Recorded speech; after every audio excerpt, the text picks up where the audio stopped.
जय हिंद दोस्तों, मैं संतोष त्रिपाठी आपका अपने इस चैनल पर बहुत बहुत स्वागत करता हूं।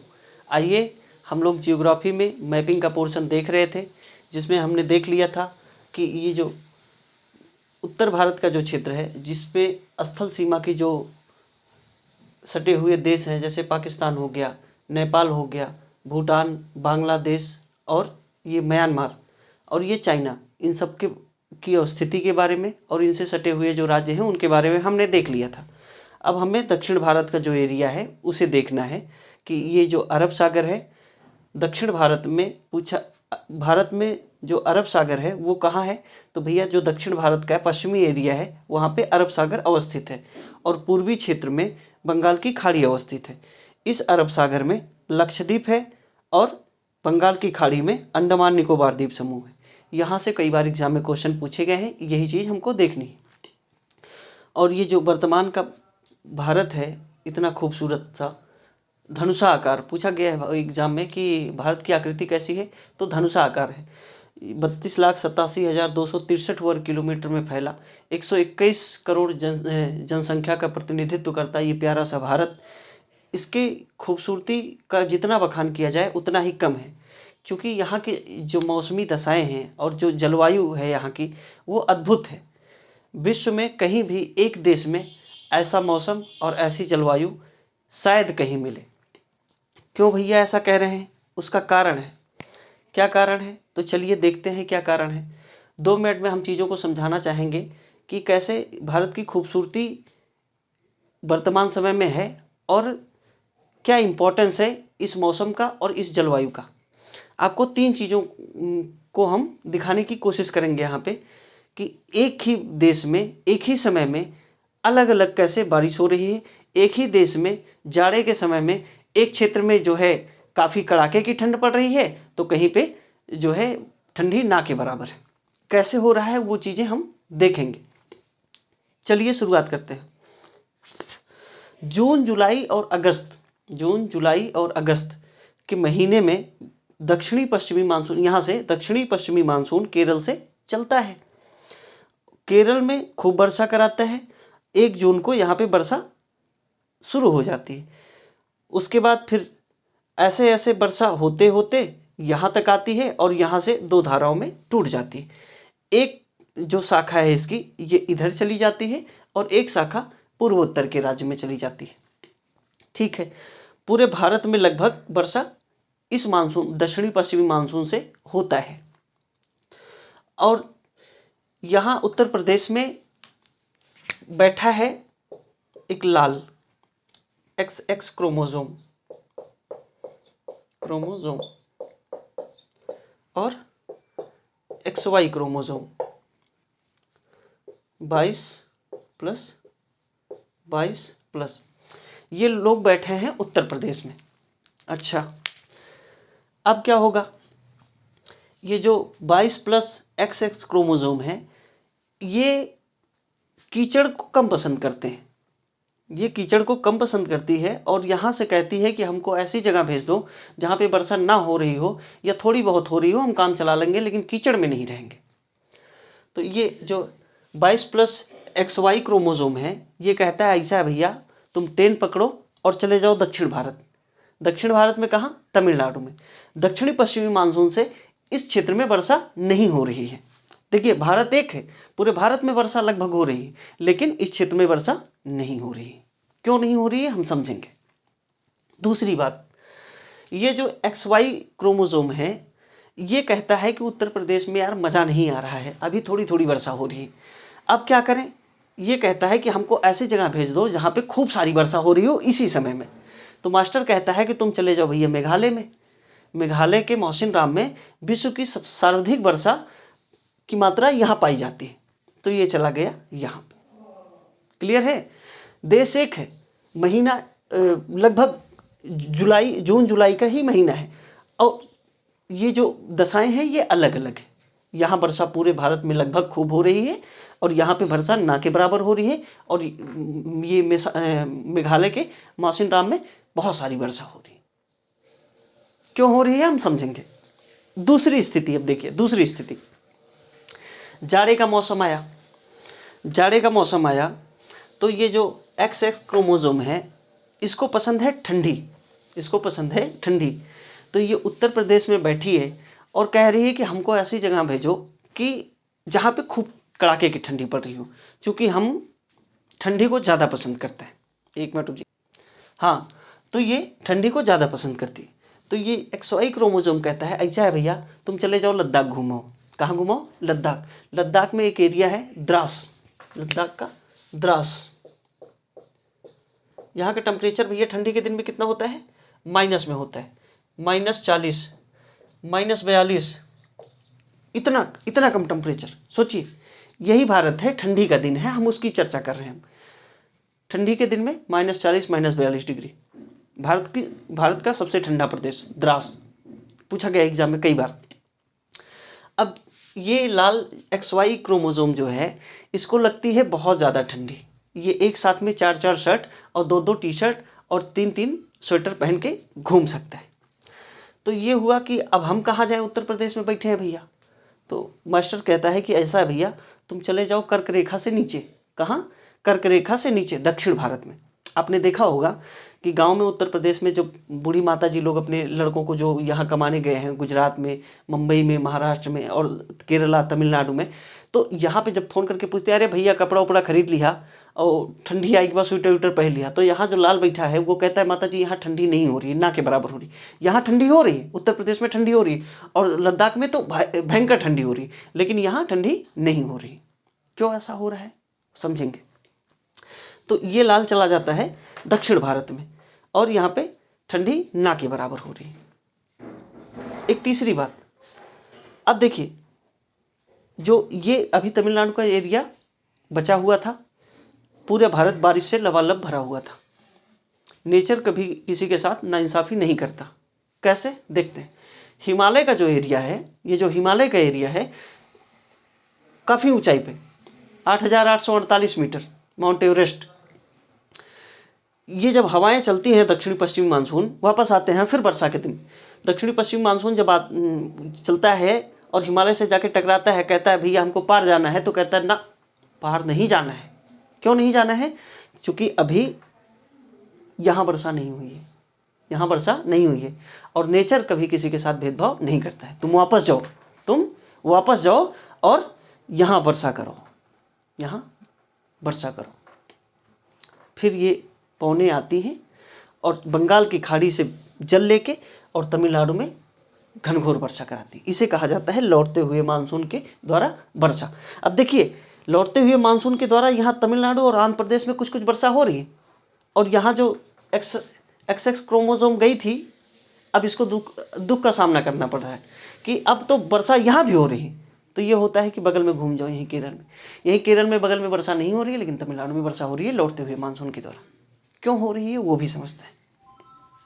अब देखिए, जब यहाँ से वर्षा स्टार्ट होती है तो यहाँ केरल और तमिलनाडु के पास में एक पर्वत है, नीलगिरी का पर्वत। इसकी सबसे ऊंची चोटी है डोडा बेट्टा। कौन सा? कई बार एग्जाम में पूछा गया है। एक मिनट रुक जाइए, क्या नाम है भैया? डोडा बेट्टा, डोडा बेट्टा एग्जाम में पूछा गया है। नीलगिरी पर्वत की सबसे ऊंची चोटी डोडा बेट्टा, नीलगिरी पर्वत की सबसे ऊंची चोटी डोडा बेट्टा। ये तमिलनाडु जो है, जब ये वर्षा यहाँ से आती है, यहाँ से पौने जल ग्रहण करके आती हैं हिंद महासागर से, तो ये जो एरिया है ये इसके वृष्टि छाया प्रदेश में पड़ता है। इस वजह से यहाँ वर्षा नहीं होती और लगभग पूरे भारत में वर्षा होती है। और ये इधर में जब मेघालय में आएंगे तो मेघालय में पाई जाती हैं गारो खासी जयंतिया की पहाड़ियाँ, गारो खासी जयंतिया की पहाड़ियाँ और कुछ इस स्ट्रक्चर में। और ये कीपनुमा संरचना है। क्या है भैया? कीपनुमा संरचना है। जब पौने आती हैं इसी में बच जाते हैं। अब क्या होगा? अब यहाँ पे घूम घूम के वर्षा कराएंगे, घूम घूम के वर्षा कराएंगे, घूम घूम के वर्षा कराएंगे। और इतनी वर्षा होगी कि एग्जाम में क्वेश्चन वही बन जाता है। क्या क्वेश्चन बन जाता है भैया?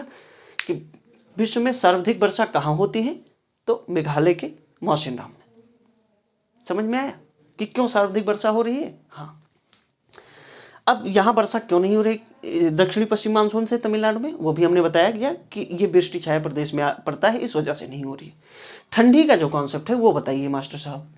अच्छा, ठंडी का जो समय है कि लद्दाख में सबसे ज़्यादा ठंडी द्रास में क्यों पड़ रही है, दक्षिण भारत में क्यों नहीं पड़ रही है। देखिए नेचर ने क्या बनाया है भारत को, इसकी स्थिति और यहाँ की जो मौसमी दशाएं हैं अद्भुत है।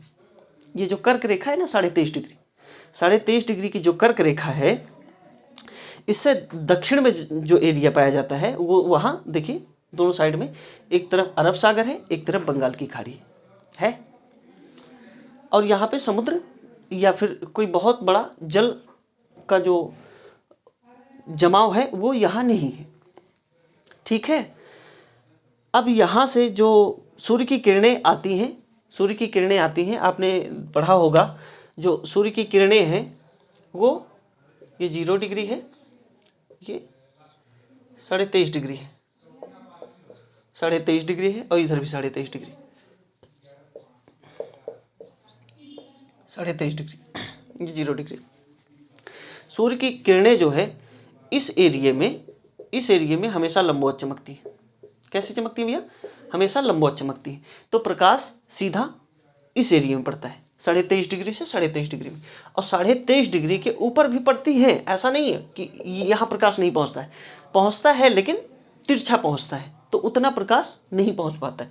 23.5 डिग्री नॉर्थ और साउथ के बीच में सीधा प्रकाश पड़ता है, इस वजह से ये स्थल काफ़ी गर्म होते हैं। तो अब देखिए 23.5 डिग्री के जो नीचे का क्षेत्र है ये स्थल है। आपने पढ़ा होगा कि स्थल जो होता है वो जल्दी गर्म होता है और जल्दी ठंडा होता है। आपने पढ़ा है कि स्थल जो है वो जल्दी गर्म होता है और जल्दी ठंडा होता है, अपेक्षाकृत जल देर में गर्म होता है और देर में ठंडा होता है।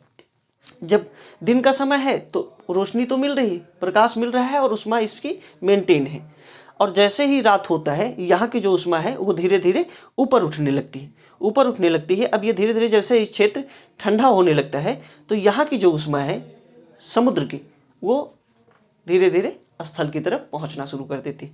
इस वजह से दिन में तो ऐसे ही गर्म है और रात में ये जो समुद्र से उठने वाली पवनें हैं, इस वजह से ये क्षेत्र गर्म रहता है। इस वजह से दक्षिण भारत में गर्मी का एहसास होता है, अपेक्षाकृत उत्तर भारत में जो ठंडी पड़ रही है। आपने देखा होगा मूवी में, जम्मू कश्मीर में शूटिंग हो रही है या उत्तर भारत में हिमाचल प्रदेश में शूटिंग हो रही है ठंडी के दिनों में, तो जो अभिनेता और अभिनेत्री हैं वो जैकेट और स्वेटर और मफलर पहने बढ़िया फर्स्ट क्लास शूटिंग हो रही है।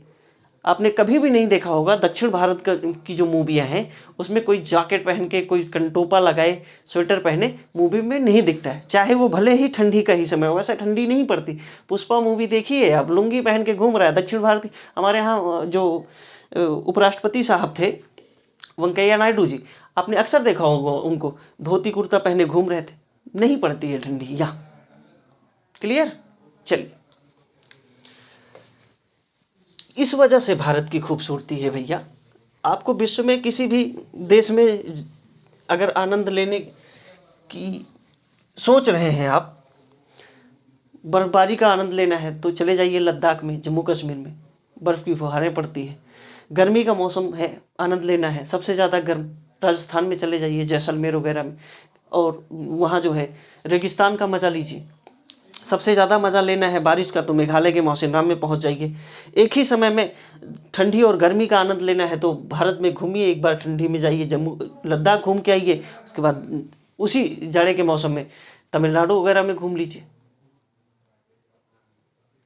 इस वजह से भारत की खूबसूरती। और जब जाएंगे घूमेंगे, यहाँ के लोगों को रोजगार वगैरह भी मिलेगा, भारत का पैसा भारत में भी रहेगा। घूमिए, विदेश घूमिए, अच्छी बात है, 2+2 वार्ता करिए आप लोग खूब, लेकिन थोड़ा सा भारत में भी धन खर्चा करिए ताकि यहाँ के लोगों को रोजगार वगैरह मिलता रहे। चलिए, अब हम आते हैं मेन मुद्दे पे। उम्मीद करते हैं कि थोड़ा देखिए, जियोग्राफी वगैरह ना बड़ी इंटरेस्टिंग चीज़ है। जब चीज़ों को इंटरेस्ट लेके पढ़ेंगे तो मज़ा आएगा, और नहीं तो बहुत सारे फैक्ट हैं हम रटा दें। सबसे ज़्यादा वर्षा मेघालय में, सबसे ज़्यादा ठंडी द्रास में, और दक्षिणी पश्चिम मानसून से कौन सा क्षेत्र अछूता रह जाता है? तमिलनाडु। क्वेश्चन यहाँ से बनते हैं, बने हैं कई बार, रटिए। और एक बार क्वेश्चन बना है कि जो दक्षिणी पश्चिम मानसून है उसकी जो वर्षा का क्रम है वो पूर्व से पश्चिम जाने पर धीरे धीरे कम होता है। यहाँ से जैसे जैसे आप इधर जाएंगे तो कम होता है। आप देखेंगे कि राजस्थान वगैरह में ना के बराबर वर्षा होती है, बहुत कम वर्षा होती है। एक वर्षा और होती है जो जाड़े के समय में होती है, रबी की फसल के लिए वो इम्पोर्टेंट होता है। जो भूमध्य सागर है, आपने पढ़ा होगा, भूमध्य सागर से जो पश्चिमी विक्षोभ उसे कहते हैं, पश्चिमी विक्षोभ के थ्रू जो वर्षा होती है भूमध्य सागर, मान लीजिए ये भूमध्य सागर है, ये यूरोप है, ये यूरोप है, यहाँ से भूमध्य सागर से, और यहाँ भारत है। एक मिनट रुकिए, भारत है, कहाँ गए भाई, ये है भारत मान लेते हैं, ये भारत है। अब देखिए यहाँ से पौने चलेंगी, यहाँ से पौने चलेंगी, नेचर ने किसी भी क्षेत्र को अछूता नहीं छोड़ा है। यहाँ से पौने चलेंगी और ऐसे, ये फिगर थोड़ा सा कुछ गड़बड़ बन गया है। और इस एरिया में यहाँ देखिए जम्मू कश्मीर के एरिया, ये एरिया है, यहाँ से वर्षा कराते हुए ऐसे निकल जाती है। पूछा गया है यहाँ से भी क्वेश्चन कि जो पश्चिमी विक्षोभ के द्वारा वर्षा होती है उसका क्रम क्या है, कि पश्चिम से पूरब की तरफ घटती है, बढ़ती है, ऐसे क्वेश्चन पूछा गया है। तो आपका आंसर होना चाहिए पश्चिम, उत्तर पश्चिम से दक्षिण पूरब की तरफ जैसे ही वर्षा होती है वो उसकी मात्रा घटती रहती है, उसकी मात्रा घटती रहती है। और यहाँ की जो रबी की फसलें हैं, खासकर गेहूं की फसलें हैं, उसके लिए फुहार जब पड़ती है तो काफ़ी लाभदायक होता है इन फसलों के लिए। तो ये भी क्षेत्र अछूता नहीं रह जाता है, वर्षा हो जाती है। खैर, अब हम देखेंगे जो दक्षिण भारत का ये क्षेत्र है। हमने उत्तर भारत में लगभग चीज़ें देख ली थी पिछले वीडियो में। आज हम देखेंगे ये जो दक्षिण भारत में जो समुद्र से लगे हुए राज्य हैं, इनसे क्वेश्चन बने हैं, यही हमको देखना है। 9 राज्य हैं। पूछा जाता है कि कौन सा राज्य समुद्र से नहीं लगा है, अथवा तो किस राज्य की सीमा समुद्र से सबसे ज़्यादा लगती है। तो गुजरात है और दूसरे नंबर पे आंध्र प्रदेश है ना। आपको हम बता दे रहे हैं, ये गुजरात है, सबसे ज़्यादा समुद्री सीमा गुजरात की लगती है, उसके बाद फिर आंध्र प्रदेश की लगती है। ये पश्चिमी एरिया है, ये पूर्वी एरिया है। पश्चिमी घाट है और पश्चिमी तट है, पूर्वी घाट है, पूर्वी तट है। कैसे, यहाँ देखिए ये एरिया जो है ये पर्वत है, पश्चिमी घाट का पर्वत, और ये पूर्वी घाट का पर्वत है। पूर्वी घाट का पर्वत कटा फिटा है, पश्चिमी घाट का पर्वत सीधी रेखा में है, कटा फिटा नहीं है। और पश्चिमी घाट के जो पर्वत है इसकी सर्वाधिक ऊंची चोटी अनाईमुड़ी है। कौन से पर्वत की है? अन्नामलाई पर्वत की सबसे ऊंची चोटी अनाईमुड़ी है, दक्षिणी भारत की सबसे ऊंची चोटी मानी जाती है। और यहाँ पे मिलती है, दोनों ये श्रृंखलाएं हैं, यहाँ मिलती हैं। और यहाँ है क्या? नीलगिरी का पर्वत। क्या है? नीलगिरी की सबसे ऊंची चोटी डोडा बेट्टा। क्या है भैया? डोडा बेट्टा, कई बार एग्जाम में पूछा गया, डोडा बेट्टा। और अन्नामलाई की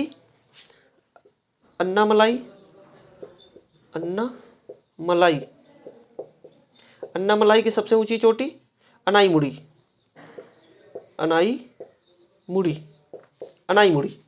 अन्नामलाई की सबसे ऊंची चोटी अनाईमुड़ी, एग्जाम में कई बार पूछे गए।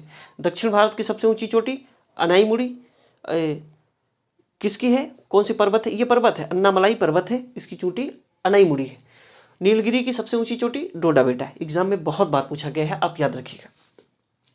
अब पूछा गया है कि सबसे लंबा जो है किस राज्य का जो क्षेत्र है वो टच करता है समुद्र से, तो गुजरात का, और दूसरे नंबर पे आंध्र प्रदेश का।